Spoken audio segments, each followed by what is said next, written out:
Hello বন্ধুরা,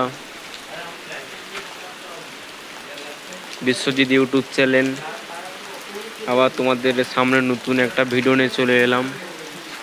বলতে বলতে বর্ষা চলে এসেছে,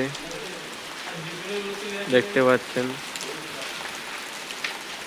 এক্ষুনি বর্ষা, এক্ষুনি রোদ। তাই বলছি বন্ধুরা, যারা ব্যাঙ্গালোরে আছো তারা 1-2 মাস পরে এলে ভালো হতো, কেননা এখন বর্ষা হচ্ছে। তো আমরা তো গরিব মানুষ, আমরা এসি পেটে যাই, আমরা ইনকাম করতে আসি। তার যদি আমাদের সেই কামাই হতে হলো, তাহলে আমাদের কোনো লাভ হলো না। হ্যাঁ, দেখতে পাচ্ছেন বহুত বর্ষা, বহুত জোরে বর্ষা হচ্ছে। Biswajit YouTube channel